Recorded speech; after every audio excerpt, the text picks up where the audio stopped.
Our platform is part of kind of the no-code revolution, which empowers anyone, usually a subject matter expert or an operations leader, to be able to build solutions.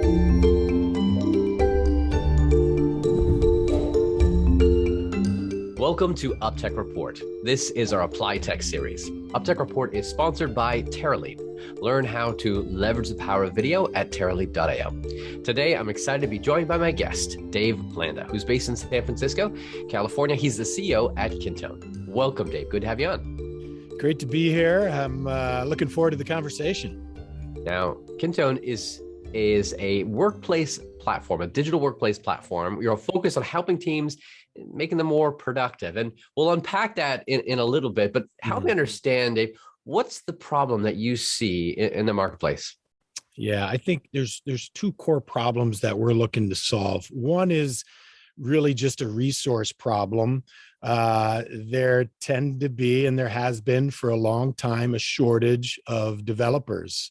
And our platform is part of kind of the no-code revolution, which empowers anyone, usually a subject matter expert or an operations leader, to be able to build solutions, custom fitting their process, operational database needs. So one is, kind of filling that gap where there's, never enough developers to build solutions that organizations need. The other one, which I think is deeper and more broadly kind of societal in nature, is actually access to information. And we're very focused on that issue of empowering individuals in an organization with the information they need to be able to have the power to make decisions, the insights to make decisions, but also just the ability to know what's going on and be a part of the solution. So we feel like getting information access to the right people at the right time is essential in creating essentially new organizations that are much more empowered. And that's kind of our deeper effort. So the two pieces there. One, you say a lack of enough developers, or just you want to build things. There's a big demand and need to build things with your data, but you don't have developers.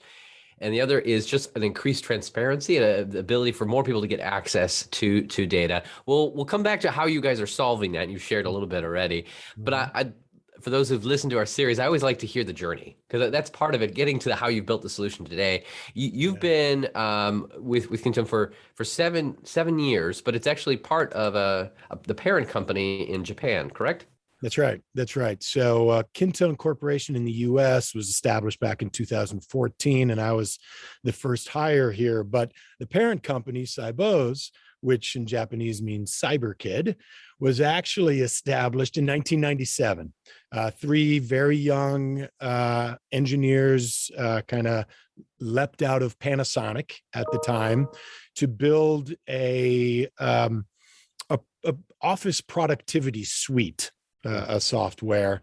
Think of calendars and task management and the like. Of course, back then it was an on-premise solution, but they definitely created something that touched a nerve and was very popular in Japan back then. Company actually went public in 2000. At the time, the fastest company in Japanese history to go from inception to IPO. So they were on a very fast track. Went public, had a lot of money, started buying a lot of companies, wanted to really make, become this very large organization with lots of different moving parts. The original mission was to make teamwork better. And we still honor a version of that. Our current mission is to build a society brimming with teamwork. So it's a little bit bigger, a little bit broader, and that speaks to that second problem I was talking about. But what happened with Saibozu, after being very aggressive and a young kind of freshly minted public company, got very aggressive on the acquisition side and had a culture and a mentality of very hard charging, working around the clock. And about 4 or 5 years after that IPO in the mid 2000s, kind of had a bit of an existential crisis. Huge turnover rate, almost 30%. Folks were not happy, right? There was almost every week, there was a going away party going on. And leadership actually, huge kudos to them. They took a step back and really deeply thought about what's the purpose of this organization? Why are we doing this? What do we want to actually get out of it? And they really transitioned at that point to a focus on people, a focus on flexible work styles. They actually came up with the concept 100 different people have 100 different work styles.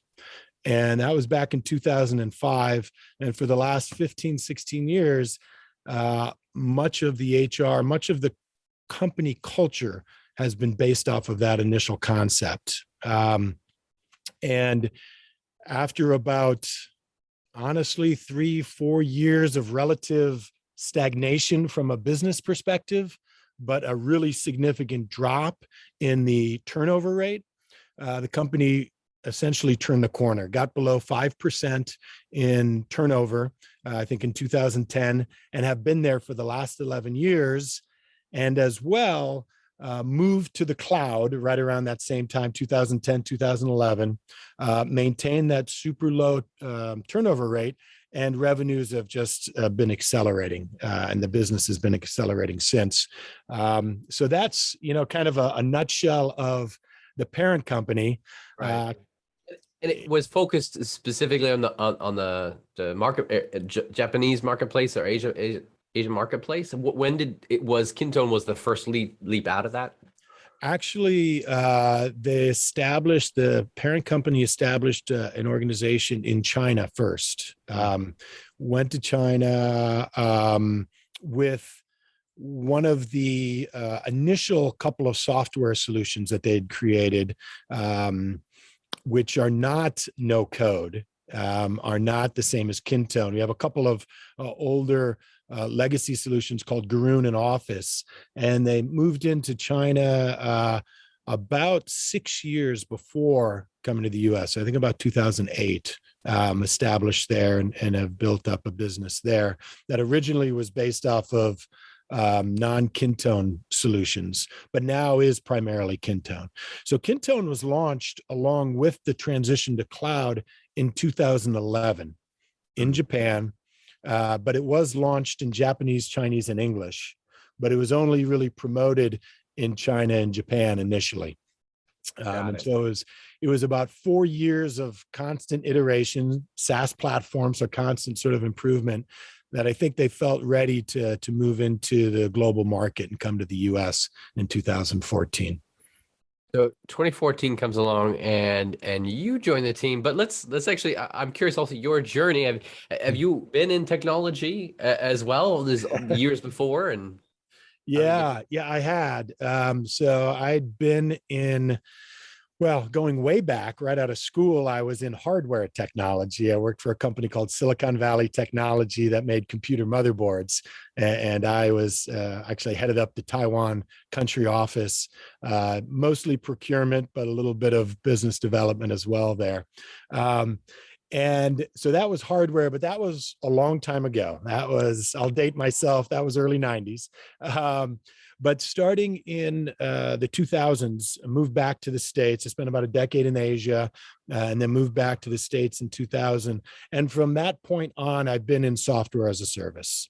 So I worked for a few different companies, one Active Network, which kind of joined at sort of mid-level. We went public while I was with the company. I did strategic business development with them, and a couple other kind of SaaS startups in a couple different spaces prior to joining Kintone in 2014.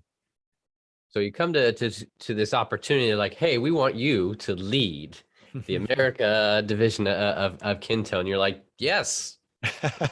Well, I'll be honest, I was a little bit hesitant because I was aware of the challenges historically that software companies, in particular Japanese software companies, had in going beyond their shores and expanding hardware, great cars, music, what What's have you. the Fantastic. difference then? Like, what comes to software? Why is that a roadblock compared to hardware? Well, I think what Cybo's credit to them, and also what I recognized, was essentially, a fundamental difference in UI expectations.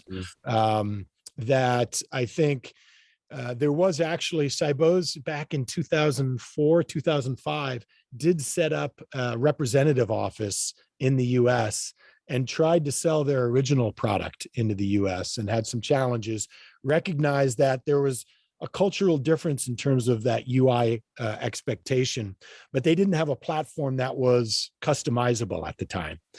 So they kind of pulled back, realized there's a challenge here. But our founder, Aono-san, was kind of determined to go global with his vision. And so he recognized that to go back into the US market and essentially outside of Japan, needed to provide an opportunity for the UI to align with or fit with the cultural realities and expectations of different countries. And so the very basis of a customizable interface actually lends itself to a global expansion. Yeah, very much so. And I think that was, so my initial hesitation around, that concern was quickly evaporated when I went into my first free trial accounts before I had joined the company to kind of check it out and start playing around with it. And I was really amazed and astounded about how quickly I could create a nice operations solution, a custom solution, and how deep it went as I peeled back the onion and the layers of the things I could do with it as a non-coder. It was really quite astounding. So the product caught me first. But then I started learning more about the culture too. And by that time, by 2014, they were about almost 10 years into this cultural transformation as an organization.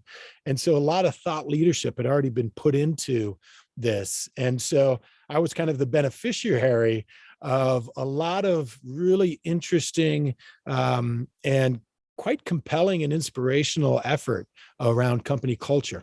Can you give me like a tactical element? Like what did you see that helped you recognize this culture? Well, just a very progressive mindset around HR. Number one, I talked about 100 different people have 100 different work styles. So that is, the way that worked itself out sort of culturally within the organization was, number one, our founder and CEO became known in Japan as the CEO Papa, because he's the only, to this date, still the only CEO on the Tokyo First Stock Exchange to have ever taken paternity leave. And he's actually done it 3 times now. Wow. So that kind of walking the talk. Also, the way they encouraged folks to do either part-time or hold second, jobs, and provide sort of their the work to Kintone and the devotion to Kintone that kind of fit their needs, as it were. So very flexible in that regard. Also, a lot of focus on gender equality. Pretty amazing for a Japanese company, a Japanese technology company. When I joined, they were about 45% female, which was like astounding. And it was really because of these progressive values, which were very, I don't know if at odds is the right phrase, but unique for Japan and even unique for the US, honestly, just how deep it went. And what was really interesting to me was how that company culture was not only aligned with, but actually supported by the Kintone product platform. And there was a really interesting connection there that there, 10 years ago, we're already promoting the fact and utilizing ourselves internally that by having this collaboration platform that enabled folks to be able to build custom solutions to kind of manage their own operations anywhere, anytime, with whatever level of permission or access that you need, it enabled this type of remote work, this flexible work style, people being able to work asynchronously because the data is all there, the communication is all there in one place. And so it really, like, what I found really compelling was this meshing of culture and product that was really appealing to me, and again, like, inspirational. So you see all these elements that map together, of one, bringing it to a different global market, not much of an issue because the interface, but also the culture behind it, you resonate with, you saw it, and the product itself actually reflected elements of it. So you're saying, yes, let's do it. 2014, what do they give you? Here's money, go launch it. Like, what did it look like? Well, we actually had, I was very much a beneficiary, again, of the fact that one of the board of directors, Osamu Yamada, and one of the leading sort of thought leaders around the cultural transformation, he actually was stationed in the US. So he came over. And so we kind of started this together as a partnership, he and I. And he was absolutely essential in sort of managing the relationship with the parent company. And so I could remain really focused on building the business here in the US, building our team, finding partners, figuring out our strategy and our channels. And he helped with all of the sort of communication. I don't speak Japanese. I actually speak Chinese, so it's kind of ironic. Yeah, you said 10 years. You said for 10 years I lived in the Greater China region. I speak Well, you Mandarin, don't speak Japanese. but I don't speak Japanese. So sort of odd. But Osamu is bilingual, and he was great in being that kind of he would be able to provide all the sort of communication back and forth. So yeah, I wouldn't say we were funded the way, a typical Silicon Valley VC funded company was funded. We didn't go overboard, massive hiring and massive investment right off the top. We were definitely persistent and consistent, a little bit conservative initially, until we knew we had something, and we kind of figured out what our messaging would be, and our channels and our markets would be.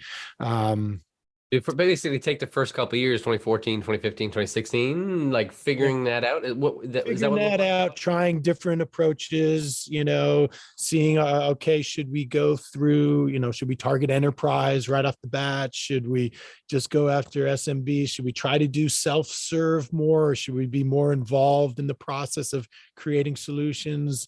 There's a lot of kind of different ideas we tried, and different approaches to the market that we took to try to find our space, find our niche. When you look back at the 7-8 years that it's been, 7 years, if you go back and tell yourself something that you know now, through this journey, what would you go and tell yourself? I think in the early days, probably should have leaned more on the culture side than we did, to utilize that early on as part of our messaging and part of our approach, because we're finding it's unique, it resonates, and there is a deep connection with the product. And I think in the early days, honestly, although it resonated with me and we talked about it internally, we didn't really push it out there externally. And so we were kind of battling with a lot of other players in the space, specifically on features and functions. And we didn't have a bigger vision of what we were trying to bring to the market. And I think, in a way that helped us be very quick and nimble and try different things without major changes, I guess, overall. But I, as I think back, I think that actually would have helped us if we had leaned into that value, leaned into that unique characteristic that we had. the thought of using your own values, your culture as a defining element in your own marketing efforts and saying this is who we are. I'm wondering how many companies actually think about that versus, oh, here's our product, it's better. Here's the technology. It's just once you use it, then you'll understand it versus how your approach and the Yeah. purpose that it exists. Yeah. I mean, I think obviously when it gets down to brass tacks and sales folks are doing demos, you got to have the features and functions, right? You got to be able to solve problems. You have to be able to create the types of solutions that clients need. But I think at least at a high level of messaging and kind of getting above the fray, I think, having that unique value proposition that is very much aligned with who you are and what your culture is, I think is meaningful. Coming back to the problem that you Yeah. stated early on, Yep. let's start with the transparency concept. I think nicely aligns with your values, with the fact that you want everyone to have access. Yeah. So that definitely ties with it. The need for developers, or rather, we have all this information, we need new ways to code it. Did you see that? Was there a demand for that back in 2014, or is that a more recent push and desire? There was definitely a lot of education going on back in 2014 around that. I think there was a general concept of what like no code was, some SaaS solutions you could already, build things and configure things. But the idea of creating a database solution, adding, business process management to it, having the collaboration with notifications and such. So creating a full sort of from scratch solution was not that prevalent, right? It was not. Is Excel as an Excel spreadsheet, right? Basically, yeah, like an Excel spreadsheet, was what people were doing, right? They were starting with, okay, I want to put some data in here. I got to store this. Oh, now I want to like share this and communicate around it. It would be nice if I could manage access a little bit easier, So once people start using Excel as like some sort of process or for reporting or for collaboration, that's where things get pretty messy and ugly. But it's remarkable how many organizations even today are still doing that and caught in the throes of that. But to your question, there was education. It wasn't well known. There were some, I'd call them low code platform providers that were very focused on the enterprise market, who were getting traction in those early days already, dealing specifically with IT leaders in organizations, just to make the custom development process quicker and easier, using some devices of configuration, of abstraction, but not like a full-on kind of no-code platform that was somewhat foreign to folks. And it did take a few years of education, and people hearing about it and experiencing it and trying different platforms and different versions. Because I guess there's multiple ways one could buy a SaaS or a solution of off the shelf. It's cheap, it's just what it is, but doesn't get customized. Then you have the no code or low code, be able to customize, and then perfectly get customized, where you're bringing developers and then they're creating it. Yeah. I guess there's a use case for each one of those, but you guys are solely focused on that middle one. We are smack dab in the middle. Absolutely. That is really the big gap that we saw and continue to see, between the off the shelf point solutions and the custom development, expensive, time consuming. When you want to update it, it's time consuming again if you can get the developers to work back on it. So we are very much in the middle, where you can create a custom solution. You can very rapidly iterate on it. Can you give me like a use case? Let's actually play it out for a second. If you can think of one, even a case study of a customer, what does it look like? Yeah. In play? So It's interesting. I was just looking at this today, from our customer base. If you look at it from an industry perspective, we have in our customer base, we have over 21,000 clients globally. And if we look at our customer base in the US, we have not a single industry represented over 5%. So our top 10 industries where we have use cases all are within like 4.9 and 3.8% of our customer base. So so that tells you something from an industry perspective. And interestingly enough, the use cases are similarly diverse, but there are a few consistent elements. So, number one, obviously, someone's dealing with data, a database of some sort. They've got a team that they're managing or is managing that data in some way. And it's going through some sort of process of approval or of review or of completion, whatever it may be. So as long as you have those three kind of core elements, database, process, and sort of team collaboration needs, then we can be a pretty good solution. And you don't have something that perfectly fits off the shelf, and it's not something that you're going to get a team of developers to work on custom, because it just doesn't make sense to go that deep on it. So in terms of a real use case example, we can take like retail. So organization looking to launch a whole bunch of stores around the country within partner stores, for example. So kind of store within the stores.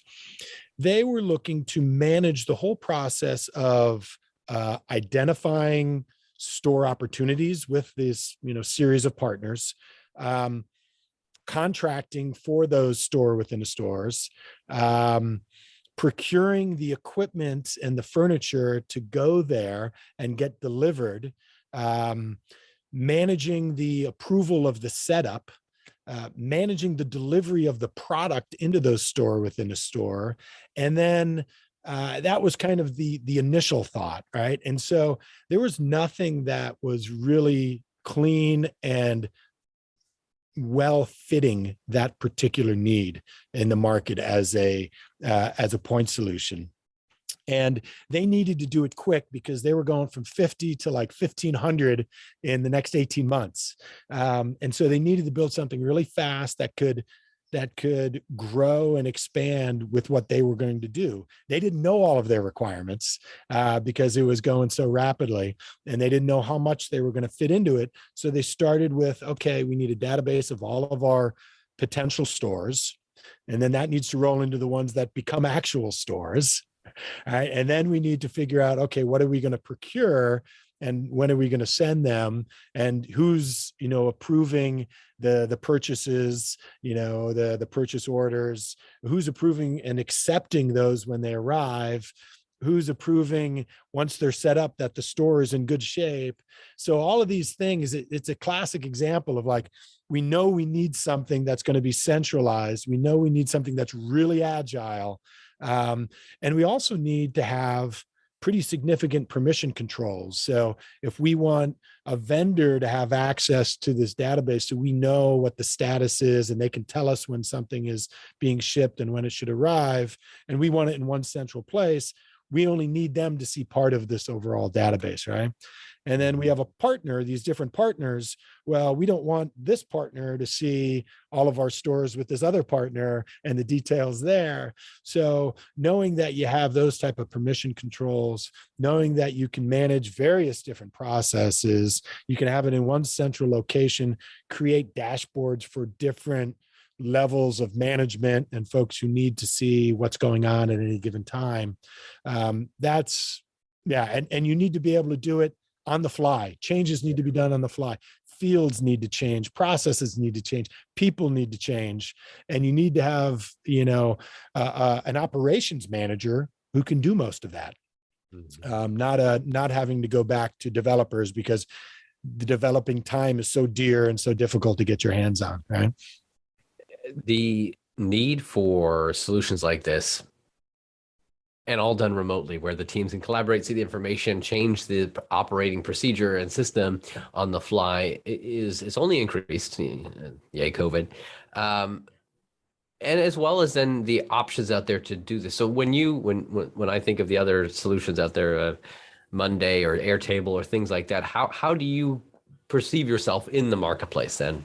Yeah, it's a rapidly growing market from a customer and use case standpoint and awareness standpoint, but it's obviously a rapidly growing competitive landscape as well. Lots of folks are jumping into the space. I think in most cases, still starting to change a little bit now, but for the first 5 or 6 years I was in the space, most folks in our space had kind of an origin story that was either database or BPM, and those were most of them. Was either we're an online database, and now we're going to try to expand into managing process, managing team collaboration, and generally you could go and look at these different solutions out there and recognize, okay, this is what they're strong at, but these things not so much. We actually came from this collaboration origin, and that's what we started with. Our other solutions were very much focused on team productivity, team communication, and so a lot of that went into our platform, the Kintone platform, and but from the very beginning, we knew that process and database were critical as well. So I think initially we were able to differentiate ourselves from the fact that we're really all about supporting teams. A lot of other folks in this sort of no-code platform or no-code solution space were about either creating apps. It didn't really matter what sort of platform they went on. It didn't matter who was accessing them, right? Or it was about process. We can create a good, business process, management flow, workflow. And then, in terms of managing database or managing teams, those are kind of afterthoughts, right? I think when you look at like Monday and Airtable, kind of more relatively newer entrants, I think relative to some of the other folks out there, they definitely came at it from a kind of an enhanced spreadsheet perspective. Right. So recognizing the issue with Excel, and I think we all in our space recognize the issue with Excel and are thankful for all the problems that people have with Excel these days. But I think those guys definitely are pretty firmly from that perspective, I think. And then, additional things that they add in have come after the fact. And they have nice interfaces, absolutely great UI. I think where we stand out, in addition to sort of the collaboration DNA, is the fact that we have been at it for 20 plus years, and we've been able to bring in a lot of functionality and features that are, like I mentioned earlier, there's layers to it. You don't get overwhelmed when you first go in there, but if you need to do something like we have 3 levels of access controls and permission controls, that sort of thing. We've got really interesting, we call them lookups and connected apps, where we kind of connect different apps amongst one another to create just greater reporting, better interaction of data. And we've built a bunch of plugins and additional pieces that can be added on to the platform. So I think those things help us still stand out. But again, like for us, it has a lot to do with the comprehensive nature of the solution. So a lot of times we do start with a particular problem that we help solve for an organization. But as they recognize the sort of the overall capability and the overall, I'll say, philosophy of the platform, they start to recognize that yeah, this is about information access. This is about empowering team members to be able to do what they need to do whenever, wherever they can. And it's even, it's even deeper in terms of like distributing and decentralizing sort of decision making and processes. And the more we can support that from a team digital workplace perspective, the I think the more we're differentiated and the better off we are. It's this layered approach. So the base being where you came from, of this culture that you're saying, this desire for transparency, for people to be able to come in and see all the data, be able to work with it. Then come up to, already from the beginning, you've been focused or pulling from your communication background or team collaboration from 20 years ago, but also from 2014, Yeah. focused on this building a no code or low code solution that is building the apps, not building a spreadsheet and then add that ability later. It's like going straight to the root of that issue. Mhm. It's interesting than your approach. So what do you see as the future of the space, of what is it going to look like in 2-3 years from now? Yeah, I think it's really interesting. I've been having a handful of conversations with different folks about this, and it feels to me like we're at a point in which we're kind of transitioning into a new era of cloud, a new era of SaaS. I think, you can tell, and even software for that matter.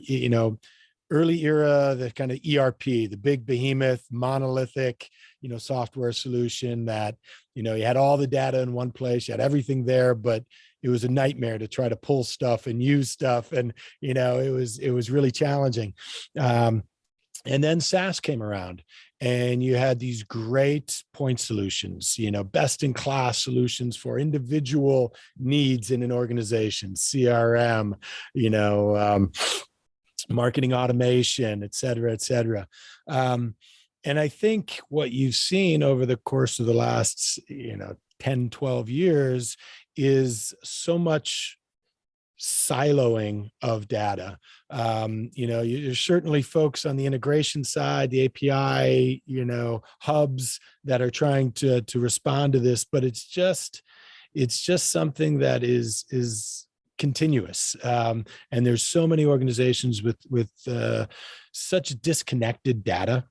And it really is a matter of there being so many different disconnected point solutions that have been developed over the years, that it feels like there's a really strong impetus right now to move to a more centralized solution, but that is like super customized for specific industries, specific companies.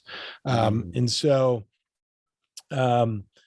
I can see where there will be solutions that will be able to provide kind of that initial ERP centralization of data, but the benefits of the best in class for specific industries that they needed. So marrying the two, all the data in one place, but actually easy to access, that's customized to your approach in your industry. Yeah, yeah. And I think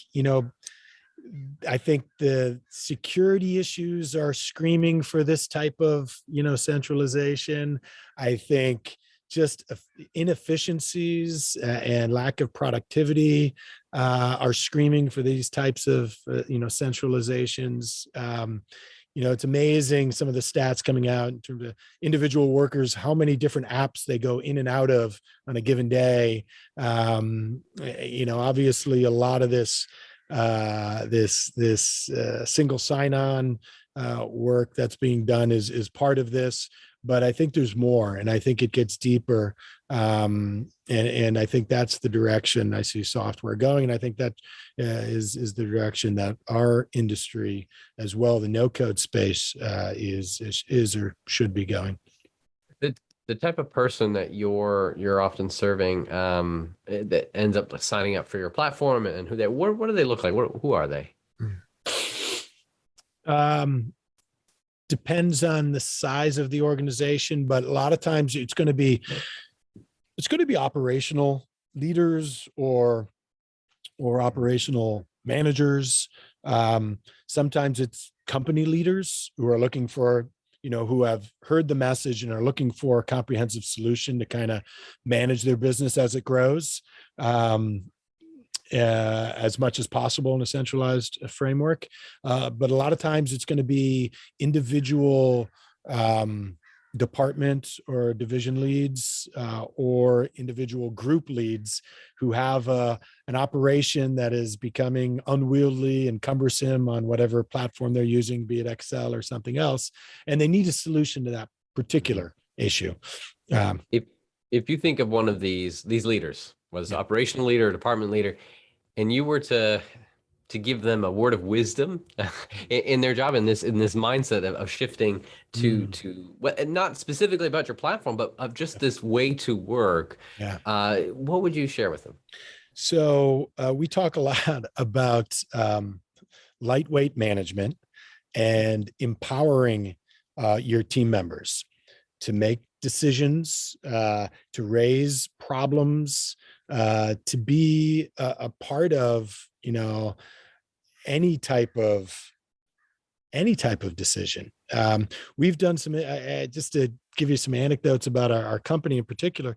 Our parent company in Japan recently transitioned, the beginning of this year, our board of directors from kind of three middle-aged, two founders and one, joined the company right after a founder. They were the three members of the board for a number of years.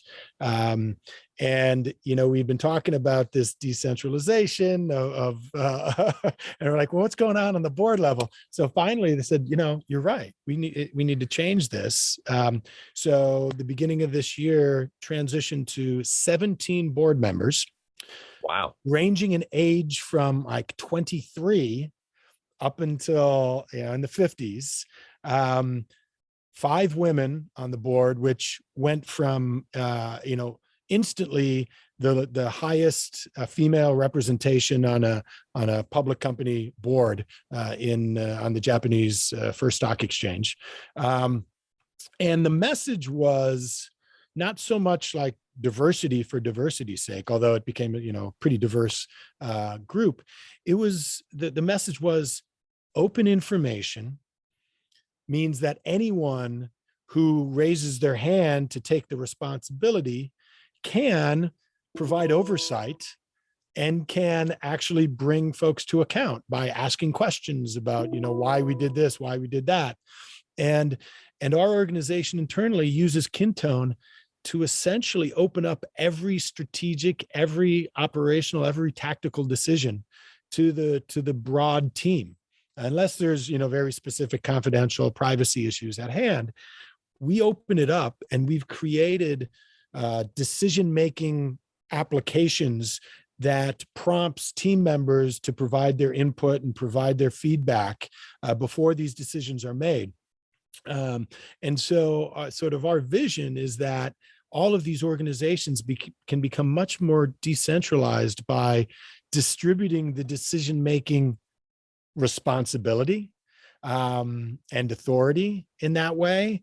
Even if you have to define who's the ultimate decision maker, but if you open up the decisions and the information that's leading those decisions, the decision maker, we believe, can ultimately make a much better decision if they're getting feedback and input from a variety of diverse people and backgrounds.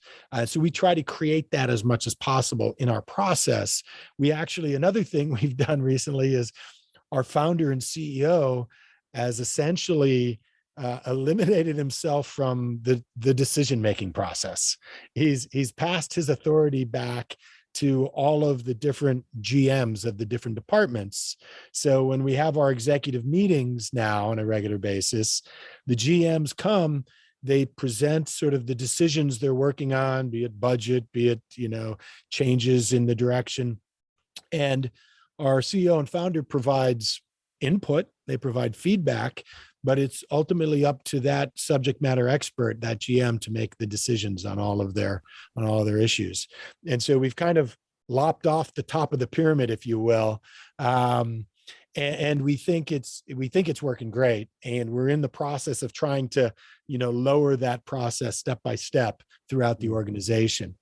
So that was kind of long-winded, but the point is, decentralize the power, empower your people to provide insight. You never know where the best ideas are going to come from. You never know where the best inputs are. So open up your information as much as possible, and you'll be amazed at how great your people are. Right? That is a powerful insight, and the fact that you're doing it, that you're actually you're not just saying one should do this, you're actually trying to implement it yourself. Dogfooding, as one says. Dave, thank you for walking us through both the journey of you and where you've been coming from, as well as Saibuzo and where Kintone has come from and where it's headed. We're intrigued to see where it goes. For those that want to learn more, you can go over to kintone.com. That's KIN tone, TONE.com. Looks like you'll be able to get a free trial. It's a product-led growth, so people can just jump right in. Thanks, Dave. It's great to have you on. And also, we'll have one of our platform experts happily help you build out your initial proof of concept solution if need be. We're always there. Alongside the product-led with a team to make it happen. Yeah. I love it. Well, thank you so much, Dave. It was great to have you on. Thank you, Alexander. Really appreciated the conversation. Thanks so much. We'll see you all on the next episode of UpTech Report. Have you seen a company using AI, machine learning, or other technology to transform the way we live, work, and do business? Go to uptechreport.com and let us know.